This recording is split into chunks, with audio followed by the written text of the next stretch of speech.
नमस्कार। एक नया विषय है शब्द शुद्धि। बहुत जरूरी विषय है, सबसे ज़्यादा जटिल विषय में से एक विषय है। ठीक से पढ़ना, अच्छे से पढ़ना, मेरिट का निर्धारण करने वाला विषय है। एक मिनट।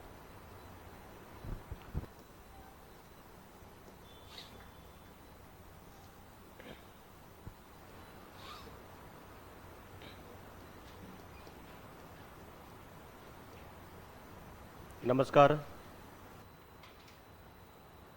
शब्द शुद्धि विषय लिखिए ऊपर।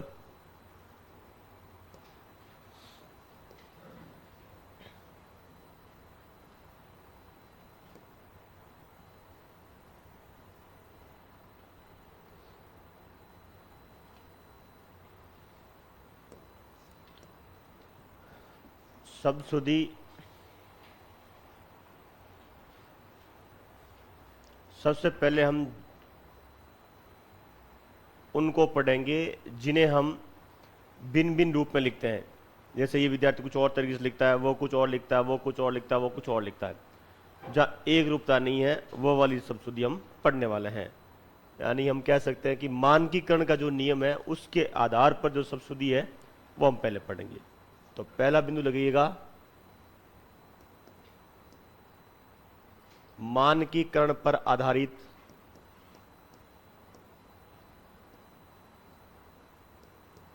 मानकीकरण 2024 पर आधारित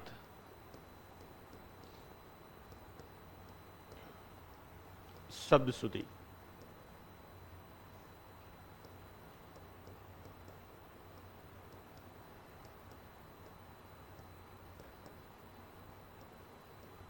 मानकीकरण 2024 पर आधारित शब्द शुद्धि, यह हमारा पहला नियम है शब्द शुद्धि का।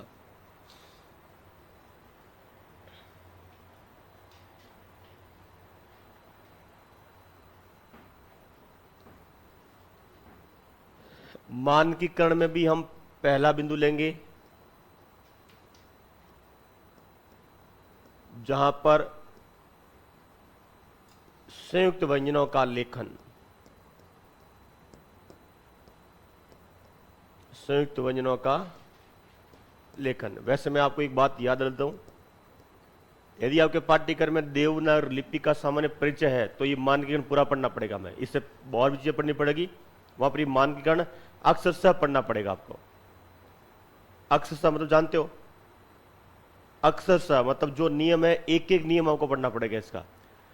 तो यदि आपके पाठ्यक्रम में देवनागरी लिपि टॉपिक है तो फिर इससे भी, ये तो शब्द शुद्धि की दृष्टि से पढ़ना ही है, पूरा मानकीकरण क्या है वो पूरा का पूरा ऑटोमेटिक कोर्स में सम्मिलित हो गया, ऑटोमेटिक। तो अभी हम पढ़ रहे हैं शब्द शुद्धि, जहां हमारे पाठ्यक्रम में देवनागरी लिपि नहीं है और हमें लिखना हो कि इस शब्द का क्या सही बनेगा, या चार विकल्प आगे हमारे सामने, एक आपको सही चयन करना है। मैं वो बता रहा हूं अभी आपको, लिखने का तरीका बता रहा हूं कि शब्दों लिखते कैसे हैं। तो आपको शुद्ध रूप में लिखना है तो शुद्ध लिखना, फिर आपको संयुक्त व्यंजनों का लेखन। अब संयुक्त व्यंजन का मतलब क्या होता है?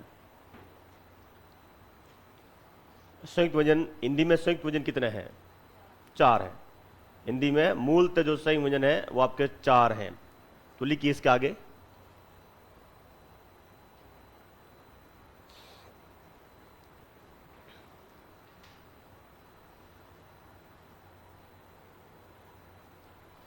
हिंदी में मूलतः संयुक्त व्यंजन,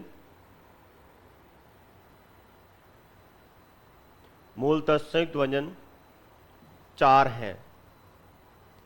मूलतः संयुक्त व्यंजन 4 हैं।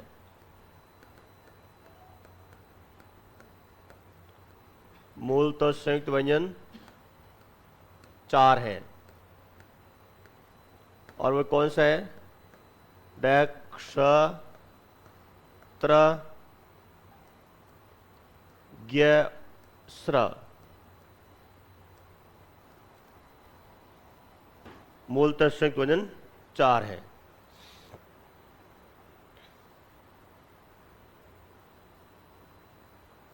इन्हें सदैव लेकिन इन्हें सदैव इसी रूप में लिखा जाता है। इन्हें सदैव इसी रूप में लिखा जाना शुद्ध होता है। नहीं, इन्हें सदैव इसी रूप में लिखा जाना शुद्ध है। इन्हें सदैव इसी रूप में लिखा जाना शुद्ध है।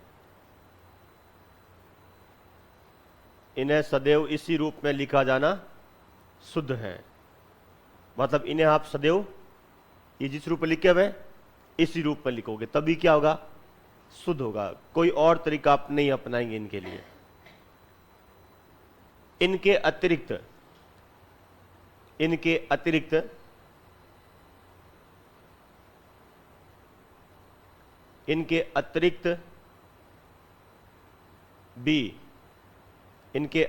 भी व्यंजनों का संयुक्त लेखन प्रचलित है। इनके अतिरिक्त भी व्यंजनों का संयुक्त लेखन प्रचलित है। इनके अतिरिक्त भी व्यंजनों का संयुक्त लेखन प्रचलित है। जिन्हें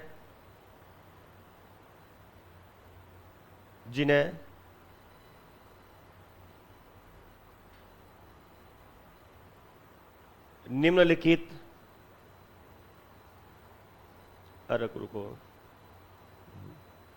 जिन्हें निम्नलिखित रूपों में लिखा जाना शुद्ध होता है। जिन्हें निम्नलिखित रूपों में लिखा जाना शुद्ध होता है।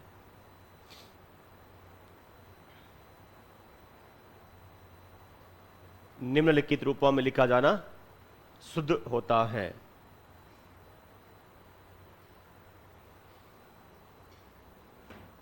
इसमें जो पहला है, इनमें जो पहला जो बिंदु हमारा आ रहा है वह कुछ इस तरह का है।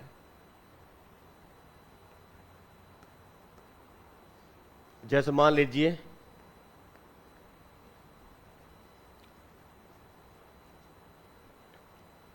एक देखिए द है, और द के साथ यदि आप यह लिखते हैं तो एक रूप हमारे पास में है कि द के साथ ये लिखते हो तो भी संयुक्त लिखा जाता है। संयुक्त हमने कहा मूलतः संयुक्त आपके चार हैं और ये चारों इसी रूप में लिखे जाते हैं। इसी रूप में शुद्ध है, किसी भिन्न रूप में आप नहीं लिखेंगे ना, यही है। इन चारों को छोड़ और भी ऐसे हैं जो संयुक्त रूप में लिखे जाते हैं। संयुक्त मतलब ऊपर नीचे लिखना, मिलाकर लिखना, वो संयुक्त रूप होता है। वैसे इन्हें कुछ भाषाविदों ने इन्हें गुच्छ रूप कहा है, पर हमारे लिए संयुक्त रूप ही, संयुक्त शब्द इनके लिए पर्याप्त है। तो द के साथ में आप यह लिखेंगे तो परंपरागत रूप में नहीं, वर्तमान रूप में ये ऐसा शुद्ध है, ये रूप है जो शुद्ध है। इसमें क्या होता है कि ये द है, ठीक है। अब द के नीचे क्या करेंगे, यह लिखेंगे तो ये ऐसे बनेगा, ऐसे बनता है। तो अब हुआ क्या कि यह तो हो गया द, ये हो गया ये। आपने देखा होगा, जैसे आपने कहीं देखा होगा कि जैसे ये मान लीजिए ह है और ह के नीचे म लिखना हो तो ऐसे लिखते हैं हम, नहीं लिखते हैं। और ह के नीचे आपको यह लिखना हो तो आप ऐसे लिखते हैं। तो यही तरीका होता है द के साथ लिखने का कि ये आपका ये है। अब होता है क्या कि इसे आपको घसीट रूप में लिखना हो। घसीट मतलब जिसे आप क्या बोलते हो, उसे सामान्य तौर पर हम क्या बोलते हैं, हिंदी में घसीट रूप बोलते हैं। जैसे आपको एप्पल लिखना है तो एप्पल कैसे लिखते हैं, APPLE, ये कैसे लिखते हैं आप ऐसे। इसको कौन सा बोलते हैं जब पेन नहीं उठता है, इसको किस नाम से बोलते हैं आप, कौन सा, कर्सिव, इसको कर्सिव बोलते हैं, ठीक है। इसको हिंदी में बोलते हैं घसीट। तो जब आप इसे घसीट रूप में लिखेंगे, ठीक है, तो फिर ये ऐसे लिखा जाएगा। मतलब यहां तक तो देखिए, यहां तक तो हम लेकर आते हैं, ये तो लेकर आ गए। फिर इतना लेते हैं हम द का, फिर नीचे लेते हैं ये का, बीच में से घसीट रूप में ये चीज हम हटाते हैं। और इससे जो घसीट रूप है वही हिंदी में मानकीकरण के रूप में अक्षर बना हुआ है। मानकीकरण रूप में अक्षर बना है जो ये वाला, वास्तव में तो द होता है। यहां पर ये, यहां पर द है फिर ये, तो घसीट रूप में क्या करते हैं, इसको ऐसे लिखते हैं और यही हमने अब मानकीकरण में सही बना रखा। होता क्या है कि ये अर्ध स्वर है, देखिए ये और वह दो अर्ध स्वर है, हिंदी में आधे स्वर है। हम जो वर्णमाला पढ़ते हैं तो इनको पढ़ा जाता है कि अर्ध स्वर आते हैं। उच्चारण कभी स्वर की भांति होता है, कभी व्यंजन की भांति होता है। इनका उच्चारण कभी स्वर की भांति होता है, कभी व्यंजन की भांति, इसलिए ये स्वरों के निकटवर्ती व्यंजन माने गए हैं, इसलिए इनको अर्ध स्वर कहा दिया गया है। तो अर्ध स्वरों का द के साथ में संयोग है, वो स्वरों की तरह होना चाहिए, व्यंजन की तरह नहीं होना चाहिए। इनको स्वरों की तरह रखा क्योंकि निकटवर्ती स्वरों के ज्यादा है, क्योंकि इनका उच्चारण स्वरों की तरह ज्यादा होता है। तो इस तरह से लिखे जाते हैं। जैसे मान लीजिए मैंने लिखा यहां पर गए, हम इसको गए बोलते हैं, ये बोलते ही नहीं है, ये आता ही नहीं, क्योंकि अर्ध स्वर है, यह अर्ध स्वर है, स्वर की तरह बोला जाएगा ये खुद ही। तो यहां पर हम लिखते हैं द के साथ ये, तो द्य बनेगा। तो यही रूप हमारा शुद्ध रहेगा। यदि इसे आप लिखते हैं इस तरह से तो यह अशुद्ध माना जाएगा। ये वर्तमान का रूप है, 2024 का रूप है। इसे पहले क्या लिख रहे थे आप, क्या नहीं लिख रहे थे, उससे मुझे कोई लेना देना नहीं है। हम कोई चर्चा नहीं करने वाले उसके बारे में, कब क्या लिख रहे थे, कौन क्या पढ़ा रहा है, उससे कोई लेना देना नहीं। लेना देना है कि 2024 का जो मानकीकरण है वो उसके अनुसार ये किस रूप में आएगा। अब जैसे मान लीजिए आपके पास में एक शब्द है विद्या, तो विद्या शब्द ये ऐसे ही लिखा जाएगा, विद्या शब्द ऐसे नहीं लिखा जाएगा, ये विद्या नहीं आएगा। जितने चाहो उतने शब्द यहां पर लिख सकते हो आप। जैसे हमें द्योतक लिखना है तो द्योतक ऐसे लिखा जाएगा, द्योतक ऐसे नहीं लिखा जाएगा। द्योतक का मतलब होता है सूचक। अच्छा, कुछ व्यक्ति इसको घोतक बोल देते हैं, ये वाला इसको घोतक उच्चारण करते हैं। घोतक नहीं है भाई, ये द्योतक है, द के साथ में यह है। मैं जानता हूं इसके बारे में, कुछ इसको घोतक बोलते हैं, घोतक है, ये घोतक नहीं है, ये द्योतक है। कौन सा, यह वाला। यदि आप लिखते हैं यहां पर विद्यमान, तो विद्यमान यही लिखा जाएगा। आप इसे इस तरह लिखते हैं कि विद्यमान, ये विद्यमान नहीं लिखा जाएगा, ये अमानक है, अशुद्ध है ये वाला। तो द के साथ में यह आता है तो आप इस रूप में लिखेंगे। एक और है इसका दूसरा बिंदु। दूसरा बिंदु क्या है, यदि आप इसी द के साथ यदि आप व लिखते हैं तो ये ऐसे लिखा जाएगा, द्व। यही रूप हमारा सही होगा। यदि आप इसे इस रूप में लिखते हैं कि द आधा कर दूं और फिर मैं व करूं, ये रूप अमानक हो जाएगा, अशुद्ध हो जाएगा।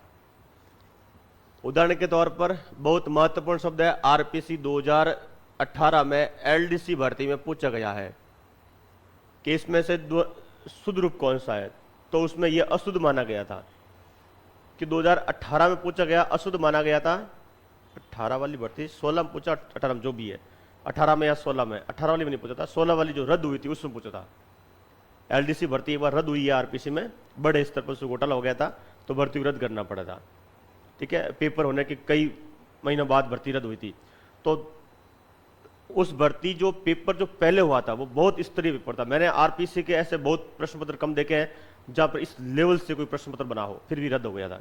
मैं तो ये कहता हूं कि आपको यदि वास्तव में आरपीसी का स्तर देखना हो तो एक बार वो एलडीसी वाला पेपर आप जरूर देखें। आपको लग जाएगा कि किस तरह से चीजें मतलब पूछ जा सकती है। 3-4 भर्ती परीक्षाओं के पेपर यदि आप आरपीसी देख लेते हैं तो आरपीसी की विचारधारा समझ में आ जाएगी आपको कि किस तरह से आरपीसी प्रश्न बनाती है। मैं हिंदी का बता रहा हूं आपको, किस तरह से प्रश्न बनाती है और किस तरह से मतलब हमें पढ़ाई करनी है। बहुत नहीं है, 4-5 भर्ती परीक्षाओं का प्रश्न मतलब देख लीजिए आप, पर्याप्त है हमारे लिए। और मैं उन्हीं को, मैं तो क्या हमेशा अपडेट रख के पढ़ाता हूँ, फिर ही मैं उन्हें हमेशा ध्यान रखता हूँ कि इस तरह से वो पूजा प्रश्न कर सकती है।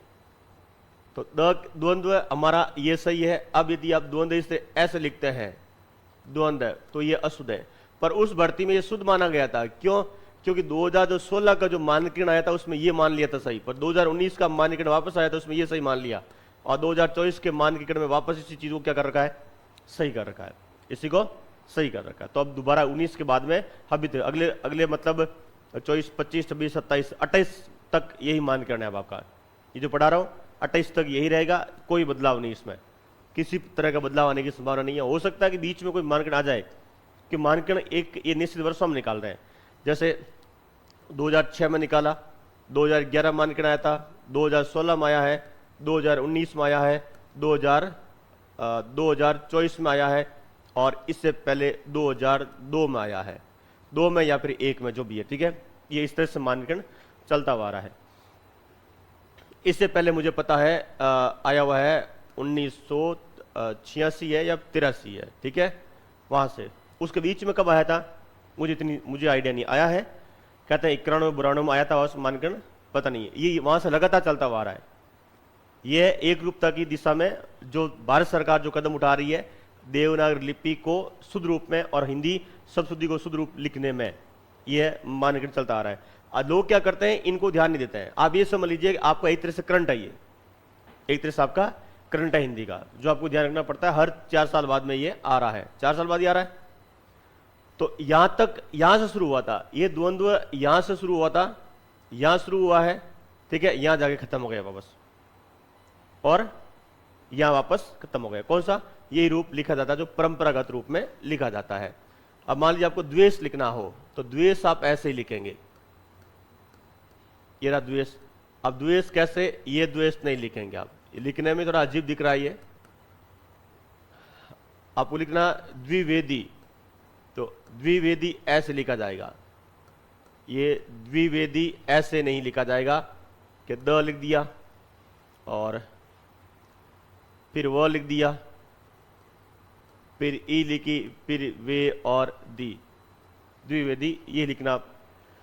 पर मुझे लगता है द्विवेदी में आपको नीचे लिखूं तो ठीक रहेगा, नीचे लिखूं ठीक रहेगा। अभी नीचे एक मानकन आएगा उसमें लिखेंगे, क्योंकि ई की मात्रा को लिखना पड़ेगा वहां पर। जैसे आपको द्वापर लिखना हो तो द्वापर ऐसे लिखा जाएगा, द्वापर यह नहीं लिखा जाएगा। आपको द्वारा लिखना हो तो ये लिखा जाएगा। जैसे एक शब्द है द्वावपी, मैंने कल ही किसी से पूछा था, द्वावपी आपको लिखना तो यही लिखा जाएगा, द्वावपी नहीं लिखा जाएगा। ये अवध रूप अयादी संधि का उदाहरण है, ये अयादी संधि का उदाहरण है जिसका विच्छेद होता है, विच्छेद होगा द्व धन अपी, ये इसका विच्छेद होता है, अयादी संधि का उदाहरण है ये, ठीक है। तो इसे ऐसा नहीं लिखते हैं हम, इसे कैसे लिखते हैं?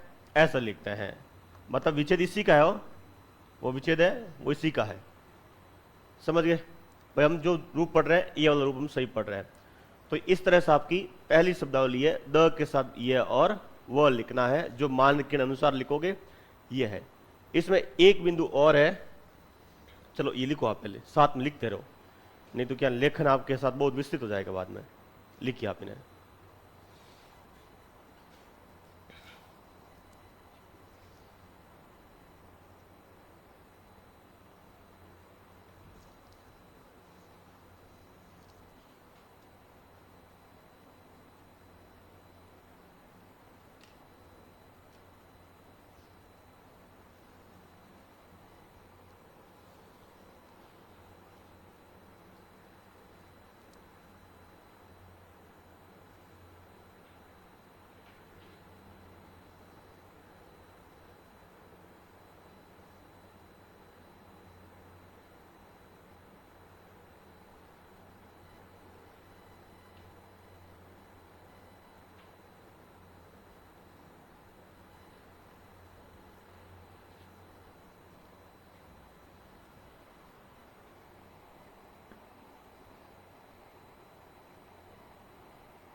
अगले हो गया।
लिख लिया, आगे बढ़े। तो तीसरा बिंदु देखिए आप,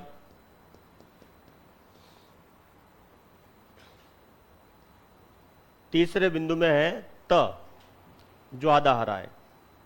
देखिए त के साथ में, त के सामने यदि आधा त आ जाए,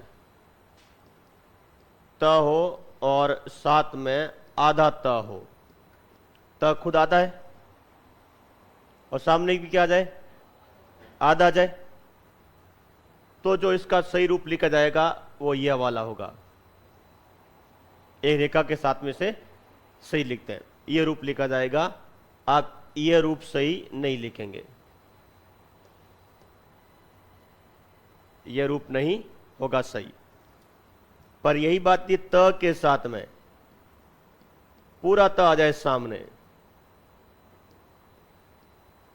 त के सामने पूरा त आ जाए, आधा नहीं है, स्वर। अब स्वर के साथ में कोई हो, चाहे यहां पर त हो, ता हो, ती हो, ते हो, तू हो, कोई भी हो, तो जो इसका रूप लिखा जाएगा वो सही यह होगा।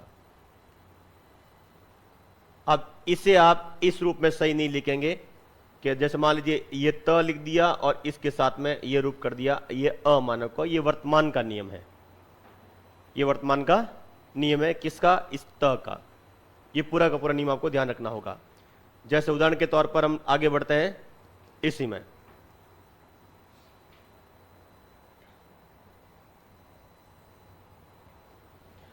जैसे उदाहरण देखिएगा, हमें महत्व लिखना है, तो हम जानते हैं महत्व में दो त होते हैं, तो ये ऐसा लिखा जाएगा महत्व।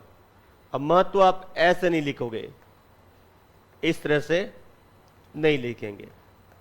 अच्छा, यहां पर एक और महत्वपूर्ण शब्द है कि कुछ विद्यार्थी महत्व में एक ही त लगाते हैं, एक त नहीं है इस महत्व में। क्यों नहीं है? ये वास्तव में शब्द ऐसे बना हुआ है, महत यानी महान के साथ में त्व प्रत्यय लगा हुआ है, समझ गए? तो एक का होना तो सवाल ही नहीं है। आप कहोगे एक ही त आएगा, जैसे अखबार में भास्कर जो अखबार है वो कभी दो त नहीं लगाता है, तो वो भास्कर अखबार की समस्या, वो हमारी समस्या नहीं है। हम शब्द रचना पढ़ रहे हैं। क्या पढ़ रहे हैं? शब्द रचना। हमारे यहां पर मूल और प्रत्यय चलता है, चल रहा है ना, तो मूल और प्रत्यय के संदर्भ पढ़ेंगे, तो यही लिखा जाएगा। तो कल कोई कहते हैं अखबार लिखते, अखबार की भाषा को कभी शब्द सुदूर के रूप में मत लेना। मैं आपसे अभी भी रिक्वेस्ट करके कह रहा हूं चीज अखबार में क्या सब लिखा गया, कैसे लिखा गया, त्रुटि हो सकती है वहां पर, ठीक है। वहां पर क्या बोलते हैं, टाइपिंग की सुविधा की दृष्टि से कोई लचीलापन हो सकता है किसी शब्द को लिखने में, ठीक है, पर आपके लिए ऐसा नहीं है। ये कैसा लिखा जाएगा, क्योंकि महत्व के साथ में तो प्रत्यय आएगा, तो ये अब महत्व लिखा जाएगा। तो मैंने ये जो नियम पढ़ाया, इसका कहने का मतलब है कि त पहले से आधा हो और सामने भी क्या जाए, आधा। तो त आधा है और सामने भी आधा है, तो ये जो त है ये ऐसा लिखा जाएगा और लिखा जाएगा ये महत्व।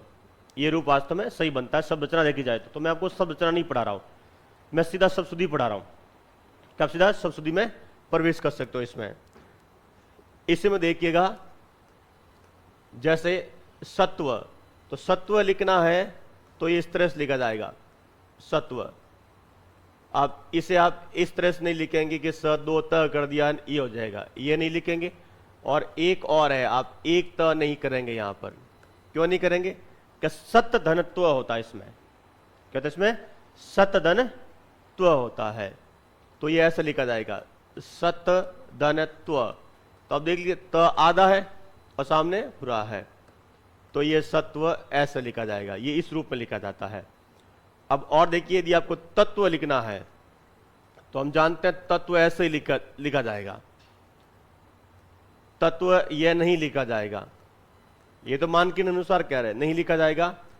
और हां, ये जो लिखा आपने तत्व में एक त, यह भी नहीं लिखा जाएगा। अच्छा, ये कैसे बना, तो ये ऐसा बना, तत् के साथ में त्व आया है और तत्व बना है, तो ये ऐसे लिखा जाता है, इस तरह रचना ऐसा हो रखी है। एक शब्द और है हमारे पास में, और वो है, जैसे मान लीजिए शब्द है कुत्ता। अब देखिए कुत्ता में क्या होता है, दो त आते हैं, कुत्ता त बोलते हैं, कुत्ता एक त बोले नहीं जाता वहां पर, तो जो कुत्ता शब्द लिखोगे तो वहां पर दो त आते हैं। तो जो कुत्ता जैसे ही आप लिखोगे शब्द को, तो अपना दो त ऐसे लिखे जाएंगे, यही रूप सही होगा। यदि आपने कुत्ता ये लिख दिया इस तरह से, तो ये सही नहीं है, और ना ही कुत्ता आपका ये सही है, एक त वाला, एक त वाला ये सही नहीं है, ठीक है। मुझे लगा था जगह बहुत खराब हो रही, कोई बात नहीं, जगह हो रही तो हो रही है, लिखने का तरीका पता चलेगा आपको। तो कुत्ता लिखना है तो कुत्ता यही सही लिखा जाएगा, और यदि आपको कुत्ता ये लिखना है दो त वाला, अरे वो दो त वाला ऐसे लिखा जाएगा, वो अगला नियम है, ठीक है। तो ये था हमारा एक वाला, कौन सा, त के सामने आधा त, तो कुत्ता वो पूरे वाला में आता है, वो कैसा आएगा, ओ इसी में हो, जो कौन सा बिंदु है, ये तीसरा बिंदु इसी का है ये। जैसे त आ गया और त के सामने हमने लिखा कि पूरा त आ जाए सामने, पूरा त, ये अब त आए, ता आए, ती आए, पूरा मतलब स्वर युक्त होना चाहिए, पूरे का मतलब यहां पर स्वर युक्त है। तो इससे आप शुद्ध रूप लिखेंगे तो दोनों त आपको अलग लिखना पड़ेगा, एक आधा एक पूरा बताना पड़ेगा, यह रूप हमारा सही होगा। और यदि आप इसे इस तरह से लिख दिया दोनों मिला करके, तो यह अशुद्ध हो जाएगा, ठीक है। वही सब लेता हूं वापस, जैसे मान लीजिए आपको कुत्ता लिखना हो तो कुत्ता ऐसे लिखा जाएगा, दो त है इसमें, ऐसे लिखा जाएगा, कुत्ता ऐसे नहीं लिखा जाएगा, जिस रूप में आप सामान्यतः लिखते हैं यह अशुद्ध हो जाएगा। और एक त के साथ में कुत्ता नहीं लिखा जाएगा, एक त के साथ में नहीं लिखा जाता। सब शुद्धि के बहुत अच्छे उदाहरण में से उदाहरण है। अच्छा, यदि आप यहीं पर कुतिया सब लिखते हैं, ठीक है, तो यह ऐसा लिखा जाएगा, वो कैसे बनता है वो देखिए। जैसे हम लिखा कुत्ता, कुत्ता शब्द के साथ में यह प्रत्यय लिखते हैं, तो शब्द बनता है कुतिया।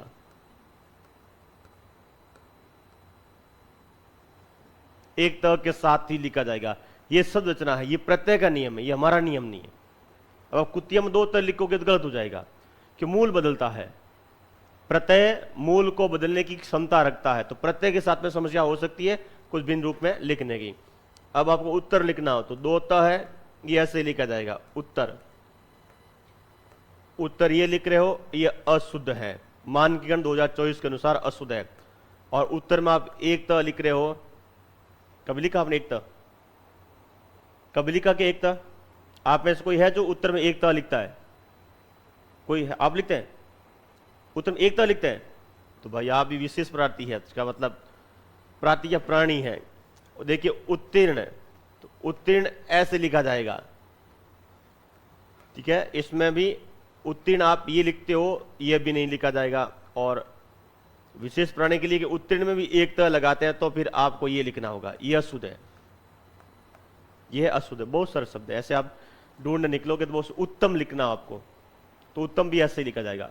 लघुत्तम लिखना हो ऊ बड़े के साथ में, ठीक है। जैसे मान लीजिए हम आपको लघुत्तम लिखना है, ऊ बड़ा है, ये तो मैं वैसे आगे पढ़ाने वाला हूं। लघुत्तम कैसे लिखा जाता है? लघुत्तर होता है, लघुत्तर होता है, लघुत्तम होता है, लघुत्तम होता है। ऊ बड़ा और दो त के साथ में, वो मैं नीचे सप्तशुद्धि में लिखाने वाला हूं। तो ये जो सप्तशुद्धि है ये इस तरीके की है।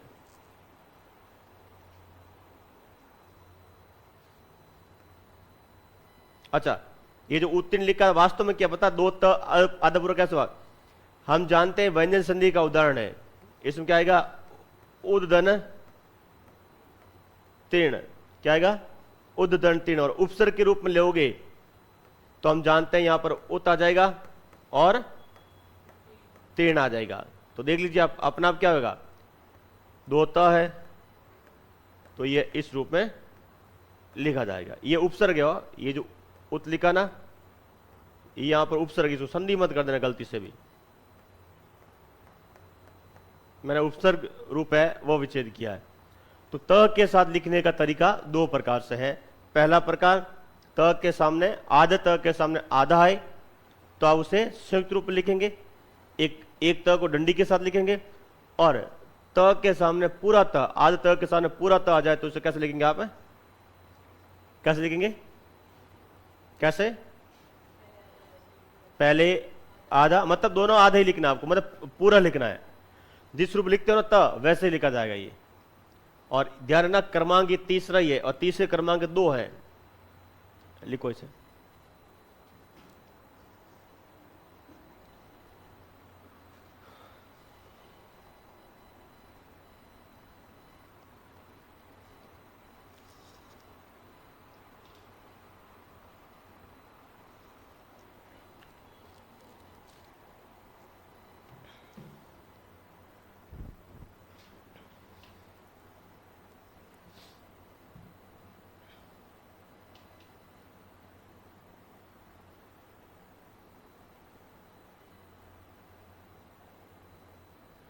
आगे लो।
अब तो लिख लिया आपने।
एडवांस चलना छोड़ दीजिए आप। एडवांस उतावली 2 बार फोड़ा पाया करे, ऐसी मारवाड़ी में कहावत है। किसी समझ में नहीं आ रही मारवाड़ी, मुझे पूछ लेना हिंदी में। उतावली 2 बार फोड़ा पाया करे, यानी कोई व्यक्ति उतावल में काम करता है ना, उसको 2 बार भुगतना पड़ता है। फा फू ये, इसलिए मैं कभी उतावल में नहीं पढ़ाता हूं। समझ गए आप? धैर्य से पढ़ो, एक बार पढ़ो, पर्याप्त पढ़ो, खेल खत्म। चट मंगनी पट ब्याह, विवाह विच्छेद की संभावना अधिकतम होती है। कैसा? मेरे सगे हुए 5 साल हो गए, तो आगे विच्छेद की संभावना बहुत कम है।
लिख लिया आपने?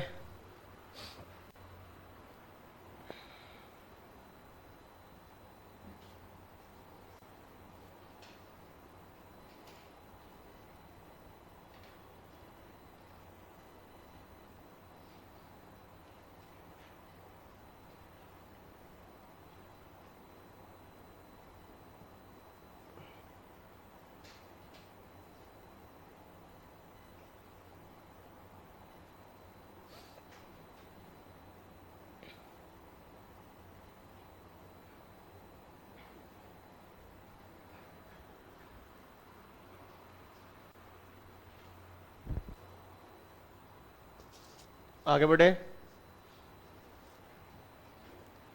आगे बढ़े। ठीक है, इनके अतिरिक्त ये 3 बिंदु थे, एक चौथा बिंदु।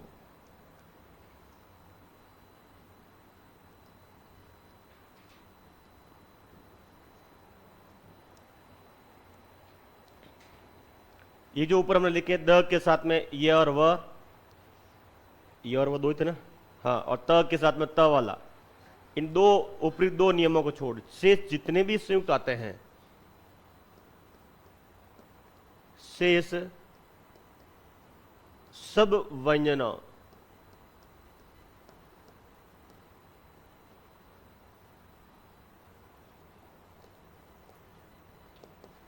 ठीक है, शेष सब व्यंजनों को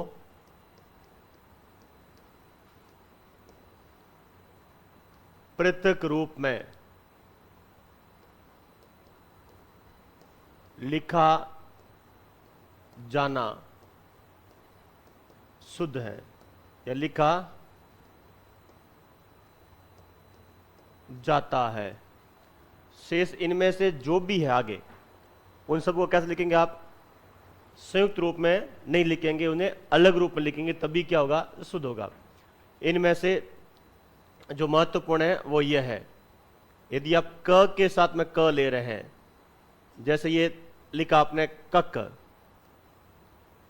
ये रूप सही है। अब यदि आप इसे इस रूप में लिखते हैं कक, क ऊपर क नीचे, तो ये रूप क्या हो जाएगा? अमानक हो जाएगा। सीधा सीधा ध्यान रखिएगा, क के साथ में क है। तो जैसे मान लीजिए आपको शक्कर लिखना हो, तो हम जानते हैं शक्कर को हम ऐसे ही लिखते हैं। लिखते हो? आप शक्कर को ऐसे नहीं लिखते हैं, बताओ मुझे, लिखते हो तो? लिखते हो क्या? तो एक रूपता होनी चाहिए लेखन में, एक रूपता होगी तभी हम आगे बढ़ पाएंगे। इसके बाद देखिए, ज के साथ में ज लिखना हो तो आप ऐसे ही लिखेंगे, ये लिखेंगे। क्या ज के साथ में ये ज लिखते हैं आप ऐसे? बोलिए, नहीं लिखते हैं। जैसे मान लीजिए आपको उज्जवल लिखना है तो हम जानते हैं उज्जवल को ऐसे ही लिखते हैं, आप उज्जवल को ऐसे नहीं लिखते हो कि ज के साथ लिख करके मैं ये लिख दूं। संस्कृत में खूब लिखा मिलता आपको ये ऐसे, ज के नीचे ज लिख करके वापस लिखते हैं इसे, ये खूब लिखा जाएगा। ट के साथ में यदि आपको ट लिखना हो तो ये ऐसा ही लिखा जाएगा। अब ट के नीचे ट आप नहीं लिख सकते। जैसे आपको लिखना है मिट्टी, तो मिट्टी ऐसे ही लिखा जाएगा। मिट्टी में ट के नीचे ट लिखकर मैं ये लिख दूं, ये असंगत है, ये अशुद्ध है। अब ट के साथ मुझे ठ लिखना हो तो मैं ऐसे ही लिखूंगा, ऐसा नहीं कि मैंने ट लिखा फिर मैंने यहां पर ठ लिख दिया, यह नहीं लिखा जाएगा, यह नहीं लिखा जाएगा। जैसे मान लीजिए मुट्ठी लिखना हो तो मुट्ठी लिखूंगा तो मुट्ठी यही लिखा जाएगा, इसी रूप में लिखा जाएगा। ऐसा नहीं कि यह लिख करके यह लिख दूं और यह हो जाएगा, यह नहीं होगा। अब आते हम ड। ड के साथ में यदि आपको ड लिखना हो तो ड के साथ ड लिखने का तरीका पहले वाला सही है, बाद वाला सही नहीं है। आपको यदि उड्डयन लिखना हो तो उड्डयन यही रूप सही होगा हमारा, एक ड आधार एक ड पूरा। यह रूप सही नहीं है।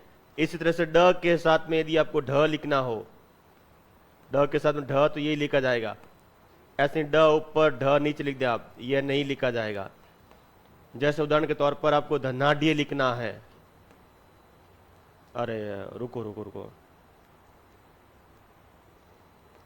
आपको बूढ़ा लिखना है तो फिर यही लिखा जाएगा। बूढ़ा ये नहीं लिखा जाएगा कि पहले ड और फिर ढ आ ऐसे लिख दिया बूढ़ा, यह नहीं लिखा जाएगा। इसके बाद में आगे बढ़ते हैं। जैसे ड है, इस ड के साथ में आपको यह लिखना हो तो यह ऐसे, अरे ड के साथ ये नहीं, ढ के साथ में आपको यह लिखना हो तो यही लिखा जाएगा। ऐसा नहीं कि ढ लिख दिया मैंने ये न फिर नीचे लिख दिया मैंने ये नहीं लिखा जाएगा, जो रूप लिखा जाता है कई बार। जैसे एक शब्द हमारे पास में धनाढ्य है तो धनाढ्य यही लिखा जाएगा इस रूप हल चिन्ह के साथ में। ऐसा नहीं कि धनाढ्य लिखते हो और आप ये लिख दिया धनाढ्य, ठीक है, और ये बन गया धनाढ्य, ये नहीं लिखा जाएगा। जो प्रिंट रूप में आप देखते हो बहुत जगह पर आपको लिखा मिलता है, ये नहीं है। इसके बाद हम आते हैं द के साथ यदि आपको ध लिखना हो तो ये ऐसे ही लिखा जाएगा। द के साथ में ध लिखना हो तो फिर ये रूप नहीं लिखा जाएगा, यह वाला।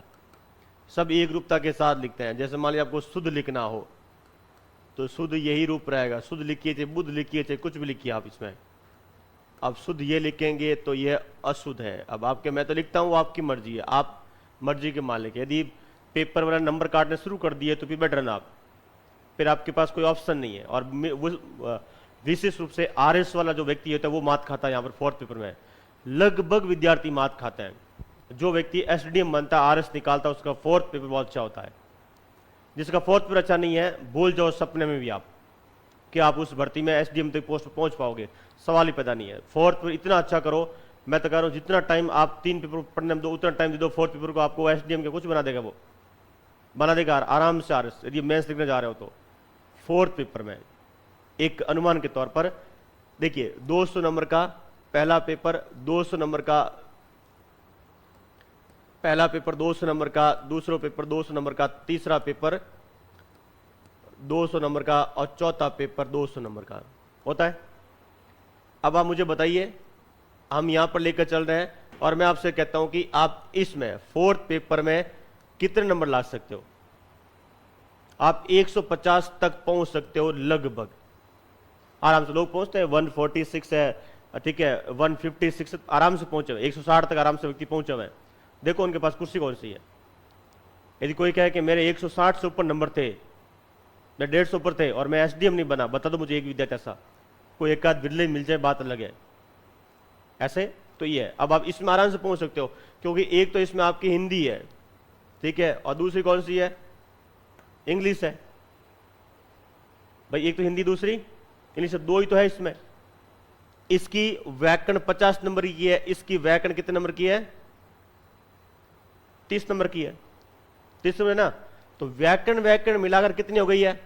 80 है। अब कोई बिल्कुल बेवकूफी है जो इसको हल्के में लेगा, कोई बेवकूफी है जो हल्के में लेगा। अब देखिए 80 है, मैं कहता हूं दावे के साथ कहता हूं इस चीज को, आप 80 में से यदि बहुत अच्छी मेहनत करते हैं, जितनी आप इन पेपर मेहनत करते हैं उतनी मेहनत आप यहां करेंगे, आप 75 ला सकते हैं आराम से। कितना ला सकते हैं? 75 ला सकते हैं। अब नंबर कितने बचे आपके पास में भाई? 80 नंबर है, 80 में से आप 75 लेकर आ गए, 200 में से निकाले कितने बचे पीछे? 120। अब आप 120 में से कितने मिलाने आपको? देख लो, आधे लियो, आधे लियो यहां पर। जो आप कहते हैं ना कि यहां पर आधे लाते हैं आप 50, यानी हम 100 लाएंगे। विद्यार्थी कहते हैं कि यहां पर यदि हम 100 लेकर आ जाएंगे तो बहुत आराम से क्या करेंगे, एसडीएम बन जाएंगे। 100 लाएंगे तो भी, बट लोग ऐसे तरह सोचते हैं कि आरएस निकल जाएगा हमारी सीट, 100 नंबर लाएंगे तो भी कोई बात नहीं। आप आधे लाते हो, अब आप यहां पर आधे लाइए। आप कितना आएंगे? कितना होता है? एक अनुमान के तौर पर आधा बोलता हूं मैं, ये आप 60 लेकर आ गए। अब जोड़िए प्लस 60 इसके साथ में, कितने हुए? गणित किया, जोड़िए 135। एवरेज नंबर 135 आप सहज रूप में ला सकते हैं, सहज। कुछ माता चुप्पी नहीं करते तो भी ला सकते हैं, बिल्कुल नॉर्मल पढ़ाई करके ला सकते हैं आप। लेखन में समस्या है, जब पत्र लेखन लिखने में यही है, और अब वो पत्र लेखन नहीं आ रहा है तो सपना कौन सा देख रहे हैं? एसडीएम का देख रहे हैं। वो तो बाबू है, उसको भी आता है यार, छोटी चीज है ये। तो मैं कह रहा हूं कि आप 60 नंबर नहीं, यहां पर लगभग 80 यहां पर लेकर आएंगे आप, 70-80 नंबर यहां पर लाएंगे। कितना आ गए? 135। और बहुत थोड़ी सी मेहनत आप और करेंगे, यहां पर आप 150 तक जा सकते हैं, 150 आराम से जा सकते हैं। अब मुझे बताइए, 150 नंबर आपके यहां पर आ रहे हैं, 100 आपके यहां पर आ रहे हैं, एक अनुमान के तौर पर कितने हुए? 800 में से 450 नंबर आप यहां पहुंच गए, मेहनत बता रहा हूं मैं आपको, मेहनत करते नहीं ना, मेहनत करते नहीं। और चलिए मान लीजिए हमने कहा कि भाई यहां पर आप इसमें 80 नंबर लेकर आएंगे, इसमें आप 90 नंबर लेकर आएंगे, और इसमें आप ठीक है 95 नंबर ले आएंगे। कोई बात नहीं, हमने एक अनुमान और लगा दिया, कोई बात नहीं, आप 50 नंबर लेकर आएंगे तो भी जोड़ दो आप। 80 नंबर कितने होते हैं? 170 और 95, 70 और 95 नहीं, 170 और 95 कितने होते हैं? 265। और 150 जोड़िए, जोड़िए। अरे ये भाई हो गए 5, 10, 11 है, 415 तो भी आते हैं आप। सम्मानजनक स्कोर है आपके पास में रिटर्न में। और मैं कहता हूं 100 नंबर यहां पर ला रहे हैं आराम से। आदत मानकर चलते हैं भाई, 50% तो मानकर चलते हैं, इतने तो आए कम से कम नंबर, या 48% तो आए, सेकंड डिवीजन पास हो, इतने हो सकता है। अब इंटरव्यू कितने नंबर का होता है? कितना होता है? 100 नंबर का। अब 50 नंबर ही जोड़ लो, सिर्फ आधे जोड़ लो आप, कितने होता है? 500। कितने नंबर बच्चों के आज तक 500 नंबर आए? कि फोर्थ पेपर ध्यान देते ही नहीं है, कहां से नंबर बढ़ेंगे आपके? फोर्थ पेपर में ध्यान देते ही नहीं है। और एवरेज जो नंबर है वो आपके इस तरह से विद्यार्थियों के बनते हैं। तो थोड़ा सा फोर्थ पेपर में ध्यान दो, मेरा यही कहना है। सपना आपका क्या, खानदान का सपना हो जाएगा आपका पूरा। हिस्ट्री पढ़ाता है सर, हिस्ट्री में गजब पढ़ाता है, क्या खाक पढ़ाएंगे हिस्ट्री? बाद जाकर एसडीएम तो बनाएंगे नहीं आपको, एसडीएम तो बनाएगा हिंदी और अंग्रेजी वाला, और वो आपको करना नहीं है।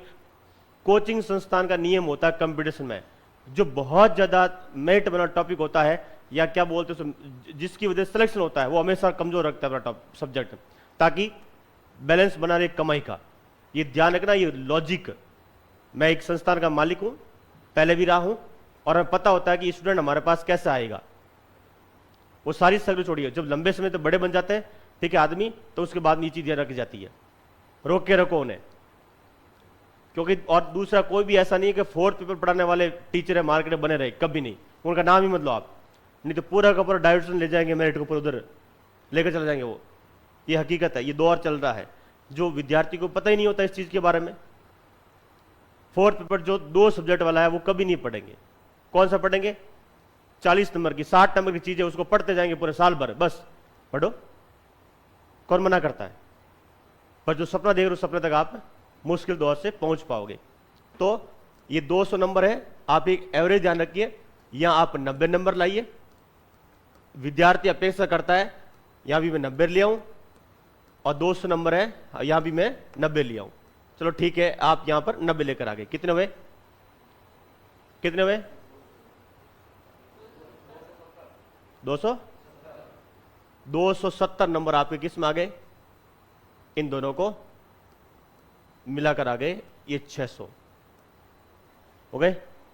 अब मैं कहता हूं आपके कि 100 नंबर का इंटरव्यू है, कितना आएंगे? एक बता रहा हूं मैं, इन सब्जेक्ट रणनीति आपको बताइए कितने आएंगे इंटरव्यू में? कितनी अपेक्षा मानकर चलते हो आप? 80। भाई एक एवरेज विद्यार्थी जो एसडीएम बनने योग्य है, मैं ऐसा मानकर चलता हूं कम से कम उसके 60 नंबर आएंगे।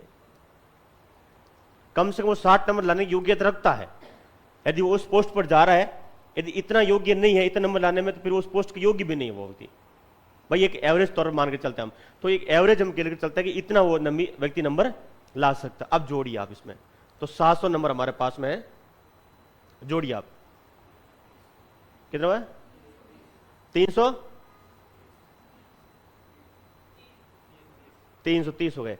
अब हमारे पास में जो आंकड़ा है वो ये है 200 नंबर का फोर्थ पेपर।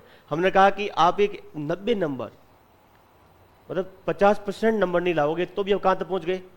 330 तक पहुंच गए। अब आप एक काम करिए, 200 नंबर आपके पास और पड़े।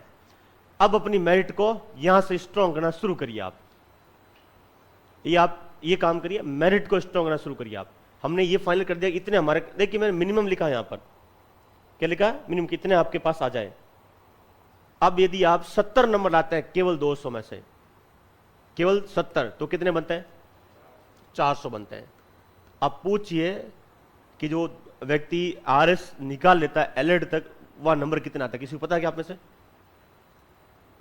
आप में से किसी को पता है क्या कि मेरे इतने नंबर वाला व्यक्ति बन जाता है? मैं कहता हूं 400 सम्मानजनक स्कोर है, 400 अच्छा खासा स्कोर बनता है 400 का। अब आप यहां पर 70 की जगह यदि आप 80 लेते हैं तो यहां पर 410 जाते हैं, और 90 लेते हैं 420 जाएंगे। और मैं तो सीधा कहता हूं कि कम से कम आप कितनी मेहनत करोगे तो इससे कम नहीं आएंगे। बहुत महत्वपूर्ण टॉपिक बन जाता है आपका। अब जोड़िए आप 330 और 100, इसकी तो 460। मुझे बता दो 460 में कोई पिच रहा आज तक? तो 460 पिच रहा हो तो आप ये काम करो, जैसा आप पढ़ना चाहो वैसा पढ़ लीजिए। किसे? 3 पेपर को। पर इस पेपर को उतना करिए नहीं, इसको कि कम से कम आप 130 प्लस लेकर आओ। 130 प्लस लोग लाते हैं, 150 प्लस भी लेकर आते हैं, वो लाते हैं। और एवरेज विद्यार्थी, एक कांस्टेबल जानता है जिसको मैं, वो मतलब 150 प्लस लेकर आया है और आज एसटीएम की पोस्ट पर बैठा है। आप जानते हो कि उनको पता था कि मेरिट में आना है तो कैसे आना है, ये उनके पास में रणनीति थी उनके पास में। तो जो रणनीति से आगे बढ़ता है वो युद्ध जीतता है, और जिसके पास कोई नीति नहीं है, युद्ध छोड़िए, ठीक है, आप युद्ध में एक कदम नहीं टिक पाओगे। वहां पर आपको ये पता नहीं कि दांव कौन सा खेलना है, नहीं पता, एक तरफ बहुत बड़ा दांव है। तो आप एवरेज चलिए 90 नंबर, इससे जितना अच्छा है उतना करिए, पर दुखदाई होगा ये, पढ़ने में तकलीफ देगा आपको। 1 साल ही तो पढ़ना है भाई, 1 साल ही पढ़ना है। इन्हें पढ़ने में 6 महीने में इतने अच्छे हो जाएंगे टॉपिक, ये आप उम्मीद से आपके बाहर हो जाएंगे। ये 18 महीने में भी 24 महीने में अच्छा नहीं हो पाएंगे जितने ये कर लो 6 महीने में। नियमित 2 घंटे पढ़ाई, 2 या 2.5 3 घंटा मान लीजिए, 1 घंटा हिंदी को, 2 घंटे अंग्रेजी को। नहीं समझ में आए रटो, पारिभाषिक साइड को लेकर पूरी रट लो, उससे पूरी कितना होगा, लिखनी पड़ेगी धैर्य से। तो 2 साल की रणनीति बनाकर चलो कि भाई अभी जैसे मेरा आरएस है, मेरा नहीं हो, कोई दिक्कत नहीं है। अगले 2 साल बाद, और 2 साल कब निकलेंगे आपको पता नहीं चलेगा बेटा, 4 साल पता नहीं चलेगा आपको निकलने में। 2 छोड़िए, 4 साल कब निकल जाएंगे, हवा नहीं लगेगी। तो 2 साल कह रहा हूं मैं आपको। तो आरएस वालों के लिए सबसे सॉफ्ट जो कॉर्नर है मेरिट माने का वो है हिंदी और अंग्रेजी। अब मुझे बता दो राजस्थान का ऐसा कौन सा इंस्टीट्यूट है जिसके पास हिंदी और अंग्रेजी के बेहतरीन टीचर उनके पास में नहीं है, किसी के पास में भी। वो रखेंगे भी नहीं, रखेंगे भी, उनको पता है कि ये चीज है, तो फिर लिस्ट वहां तक जाएगी, फिर रखेंगे। जब सब कुछ सारे दांव खत्म हो जाएंगे तब सारी चीजें इन पर आएगी आखिर में, कि अब ये तो करना ही पड़ेगा, नहीं रिजल्ट पूरा बर्बाद हो जाएगा, तो ये करेंगे। विद्यार्थी को हकीकत में कोई बताया ही नहीं जाता है, क्योंकि हिस्ट्री वाला हिस्ट्री के बाद तारीफ करेगा और हिंदी वाला हिंदी करेगा। मैं हिंदी की नहीं, मैं तो कह रहा हूँ अंग्रेजी भी उतनी ही पढ़ो भाई, मैं फोर्थ पेपर कह रहा हूँ, उन्हें बेहतर तरीके से करो, और आप ये वाला अच्छे कर लोगे तो कोई दिक्कत नहीं होगी। तो मैं ये पॉइंट क्यों आया कि जैसे मान लीजिए आप अच्छा करोगे तो ये चीज आपको पता होनी चाहिए, लिखो सारी सही रूप में, नंबर कम आने की संभावना है ही नहीं। आपको लिखना ही नहीं आ रहा है तो कितनी मिनट, वो 80 नंबर तक जाके आप क्या करोगे, रुक जाओगे। 80 में से 75 नंबर व्याकरण वाले सही कर लो, व्याकरण में कट जाएंगे नंबर, मान लीजिए गलत लिख दिया था आपने, ठीक है, व्याकरण में भी गलती की संभावना हो सकती है। इसके बाद में देखिए, एक मिनट रुकना हो, हाँ, दो न है, ये दो न क्या है, शुद्ध रूप में आएंगे, यह नहीं है, ये खूब आपको लिखा मिलेगा। जैसे आपको बिन लिखना हो तो बिन यही सही लिखा जाता है, वैसे तो बिन तो लिखा तो ये भी जाता है, आपने कभी देखा हो तो। आप कहोगे सर मैं ये लिखता हूं, भाई इसको लिखो, फिर इसको भिन्न लिखने में क्या, ये क्या तुम्हारा दुश्मन है कोई, कि इसके साथ को दुश्मनी है, इसके साथ दुश्मनी है, इसके साथ में बड़ा प्यार है आपको, तो संयुक्त लिखना है, इनको जोड़ के लिखना है और इन्हें भिन्न लिखना है। एक रूपता मानकन कहता है कि एक रूपता के साथ लिखिए, वही चीज आपकी क्या होगी, सही होगी। अब ह के साथ में आपको न लिखना हो तो ह के साथ में न ऐसे लिखा जाएगा, ये नहीं कि मैं बीच में नीचे डाल दूं इस ह को, ये लिखा जाएगा। तो यदि आपको चिन्ह लिखना हो तो चिन्ह यह सही लिखा जाएगा, चिन्ह यह सही नहीं लिखा जाएगा, यह वाला, ठीक है। अच्छा एक तो और है, ये छोड़िए, ये कोई रूप नहीं है कि न आधा करके आप चिन्ह लिखते हो। कई बार आयोग के पेपर प्रिंट में भी यह आ जाता है, निम्नलिखित से कौन सा विराम चिन्ह, पेपर में भी होता है प्रिंट में, ऐसा मैंने देखा, अधिनिष्ठ बोर्ड के पेपर देखा मैंने, सीटी वाले में, ठीक है, जो चिन्ह ऐसा लिखा हुआ था, इससे पहले वाला सिटी था उसमें ये लिखा हुआ चिन्ह, फिर भी सब शुद्धि का प्रश्न नहीं, वो प्रश्न बना हुआ था, तो वो छोटी छोटी माइनर मिस्टेक चल जाती है, और बोर्ड वाले भी गलती करते हैं इस चीज में। और ह के साथ में आपको वह लिखना है तो ये ऐसे लिखा जाएगा, ह के साथ में वह वाला जो परंपरागत तरीका है यह नहीं लिखा जाएगा। जैसे यदि आपको आह्वान लिखना है तो इसी रूप में सही लिखा जाएगा। आप आह्वान ऐसे नहीं कि ये लिख दिया मैंने आह्वान, ये वाला नहीं लिखा जाएगा। अब ह के साथ में यदि आपको ल लिखना हो तो ये इस रूप में सही लिखा जाएगा। ह के साथ में जो ल आप नीचे कर लिखते हो यह वाला, यह नहीं लिखा जाएगा। कैसे, जैसे हम लिखते हैं इसको प्रहलाद, तो प्रहलाद यही रूप होगा सही, ये प्रहलाद नहीं लिखा जाएगा। देखे आपने लिखे हुए, देखा ना, कि देखा ही नहीं कभी, देखे था ना, तो ये है आपका एक रूपता वाला मानकरण। तो उन तीन को छोड़ दीजिए, द के साथ में यह, द के साथ वह, त के साथ में आधा था, त के साथ में पूरा था, मतलब चार हो गए। बाकी सबको क्या लिखना है, बाकी सबको क्या लिखना है, अलग करके लिखना है। अब तो याद हो जाएगा कि याद नहीं होगा, आसान तरीके में, आसान भाषा में आपको समझा दिया पूरा। जब मानकरण पुस्तक पढ़ोगे तो आपको समझ में नहीं आएगी चीज, पर इतना आसान तरीके से कि चार बिंदुओं को ध्यान रखिए, बाकी सबको क्या लिखिए, अलग लिखिए। लिखना एक बार अभ्यास हो जाएगा, कोई समस्या नहीं है। मैं करता हूं ना, रातों रात बदलता हूं। क्यों बदलते हैं, हमारा काम है, लेकिन दिक्कत होती है, पर बदलना पड़ता है, मजबूरी है हमारी। देखो आप यहां पर आगे जगह बचे, आप शब्दों को जोड़ते रहना, आप अपनी मर्जी से शब्दों को जोड़ते रहिए, और ये पूरी तरह से व्यवस्थित रूप में आपको नियम मिलेंगे हिंदी व्याकरण मीमांसा में, उसे पढ़ लीजिए, पर्याप्त है। कोई कह रहा पुस्तक हमारे कितनी काम की, वो इतनी काम की है कि जिसके हाथ लग गई और जो समझ में आ गया कि पूरा खेल इसी पर है, उसका बेड़ा पार है।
आगे बढ़े।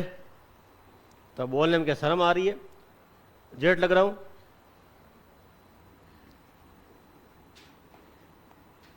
ह के साथ म आएगा तो ऐसे लिखा जाएगा,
और उन विद्यार्थियों के साथ छोड़ दो आप अपने जीवन में जो किसी भर्ती के पट्टू नहीं है, उनको छोड़ दो साथ आप, वो आपके लिए डूबेंगे। एलडीसी आई तो एलडीसी तैयारी शुरू कर दी, सीटी आई तो सीटी शुरू कर तैयारी कर दी, ग्राम सभा आएगी तो उसी कर देंगे, तब तो जीडी आएगी उसी कर देंगे, आरएस की आएगी तो प्री के लग जाएंगे, तब तक लगातार कि 2 महीने पशु परिचय का एग्जाम है तो उसमें लग जाएंगे। आप उन, ठीक है, बुद्धिजीवियों का साथ छोड़ दीजिए, भला हो जाएगा। आप उनको अलग कैटेगरी में रखिए आप, क्योंकि उनकी वो कैटेगरी नहीं है। और जिसने एक पूंछ पकड़ी है, एक नाव पकड़ी है, नदी पार हो जाएगी, किनारा मिल जाएगा आपको कि ये नाव थोड़ी गति में बढ़ रही है, इस पर बैठ जाऊं, लो भाई, तब तक दूसरी वाली और आई, किनारा शायद ही पकड़ पाओगे आप।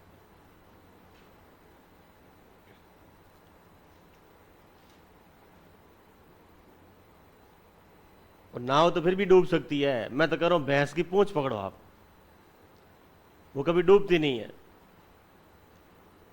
और जब भूख लगेगी तो नदी से बाहर जरूर आएगी, आएगी तो आप ही को साथ लेकर आएगी वो। तो एक भर्ती होती है, उसका पूंछ पकड़ लो, उसकी जीवन में आपकी फतेह करा देगी वो। समय लगता है भाई, आप चाहते हो कि रातों रात आपकी नौकरी लग जाए। सरकारी जवाई बनना इतना आसान है क्या? प्राइवेट जवाई बनना मुश्किल होता है।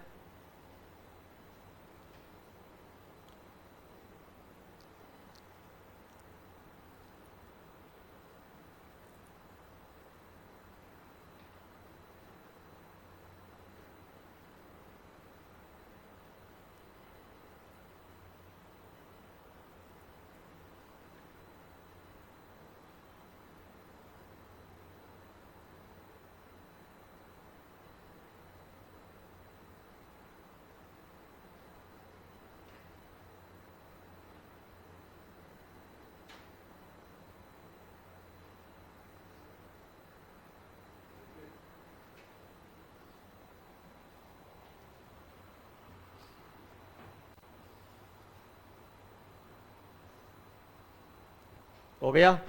ठीक है, इसमें एक अंतिम है, स के साथ व, बाकी आप जानो। स के साथ व ऐसे लिखना, स के साथ व ऐसे मत लिखना कि स्व लिख दिया मैं ये लिख दूं, ये नहीं है। तो देखा आपने, जैसे आपको श्वेत लिखना है तो ये लिख रहा हूं, और श्वेत ये नहीं लिख सकता हूं। इस तरह श्वेता भी लिख सकते हो आप बोलता श्वेत ठीक नहीं है, श्वेता बना दो इसे।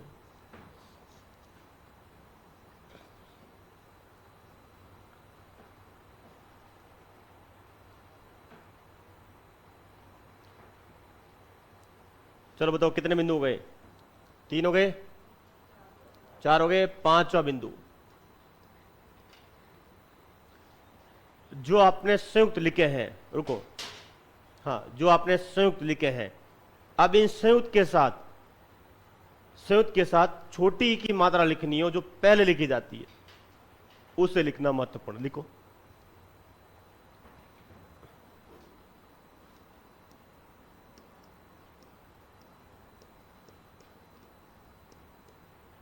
संयुक्तों के साथ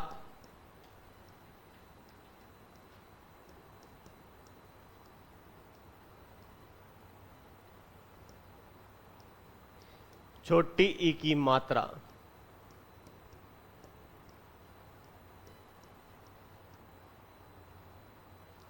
संयुक्तों के साथ छोटी ई की मात्रा। लिख के आगे, इसे सदैव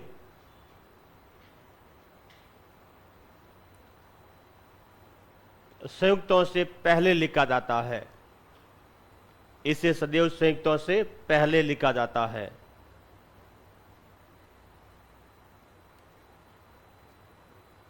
इसे सदैव संयुक्तों से पहले लिखा जाता है। जैसे, अब इसका लिखने का थोड़ा सा तरीका, जैसे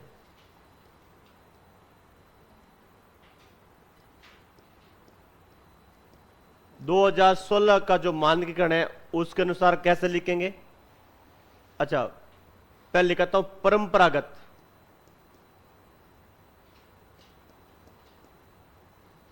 परंपरागत मतलब जो संस्कृत से हिंदी में रूप आया वो रूप होता है परंपरागत। दूसरा है 2016 वाला जो मानकीकरण है उसके अनुसार। और फिर आते हैं 2019 का जो मानकीकरण है उसके अनुसार क्या रूप आया था लिखने का। और अंत में 2024 वाला जो मानकीकरण है जो हाल ही में पूछा हुआ है उसके अनुसार। आपको ये ध्यान रखना है, छोटी की मात्रा लिखने का तरीका बदला हुआ है। कितनी बार बदला हुआ है, अब अभी तक इसका मानकीकरण हुआ नहीं है, निश्चित मानकीकरण नहीं हुआ क्योंकि बार बार बदला गया है। परंपरागत यानी 2016 से 11 से अब जो भी मान लीजिए वो वाला। जैसे आपको शुद्धि शब्द लिखना हो तो परंपरागत रूप में शुद्धि ये लिखते हैं, आप ये लिखते हैं। 2016 में आए थे तो शुद्धि लिखने का तरीका ये बताया था कि आधे व्यंजन को तो छोड़ना है पहले, और जो पूरा है उसके साथ आपको ई लगानी है। भाई इसको आप खोलेंगे तो शुद्ध शब्द है, ये आ गया शुद्ध, ये तो आएगा। इसका तो हमने निश्चित कर दिया कि द को आप कैसे लिखना है, ऐसे लिखना। अभी हमने किया निश्चित कि द के साथ ध हो तो आप ये लिखेंगे, ये नहीं लिखेंगे। अब इसके साथ छोटी की मात्रा लगानी है, बाकी वाली दिक्कत नहीं है, छोटी की मात्रा की दिक्कत है इसमें। तो छोटी की मात्रा की ये रूप 2016 का मानकीकरण का इसने कहा कि आपको यहां लगानी है। कहां लगानी है? यहां। आधे को अलग करनी है, आधे के बाद पूरे वाले के साथ लगानी है सिर्फ। ये था 16 में, तो मैं 16 में ये पढ़ा रहा था, 18-19 में यही पढ़ा रहा था। ऑफलाइन जब ऑनलाइन का जमाना नहीं था मैं यही पढ़ा रहा था। आज भी मुझे विद्यार्थी जानते हैं कि आपने उस समय ये पढ़ाया था, ये पढ़ाया था। आज भी मस्तिष्क में है कि सर ने हमेशा बदलाव के साथ पढ़ाया, तो उस समय ये लिखते थे। आज भी बाजार में कुछ पुस्तक बिकती है जो इसी मानकर से लिखी जा रही है, 16 वाले से चल रही है आज भी। तो ये अच्छा, जो यूनिकोड है, यूनिकोड में अभी भी यही फॉन्ट है, जो माइक्रोसॉफ्ट में यूनिकोड है वो इसी में ही चल रहा है अभी भी। आप लिखोगे मंगल वाला तो इसी में चलेगा ये, कि उसमें अपडेट हुआ नहीं है।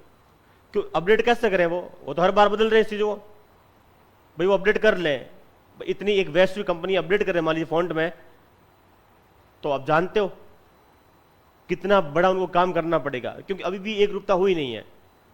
ये रूप लिखा। फिर 2019 में आए थे, तो 19 में आए थे, उन्होंने कहा है कि आपको ये लिखना है और आधे व्यंजन से पहले लिखनी है और खींचकर पूरे पर लेकर जानी है। ये सब भाषा लिखी हुई है, ठीक है, खींचकर अगले पर लेकर जाइए। ये भाषा लिखी इन्होंने, इसमें भाषा लिखी है आपको पहले लिखनी है, आधे को छोड़कर पूरे के साथ लिखनी है। यहां लिखा आधे से पहले लिखनी है, इनके भाषा लिखी हुई साफ साफ शब्दों में कि आधे से पहले लिखनी है, खींचकर पूरे के साथ लेकर जानी है। ये लिखा था।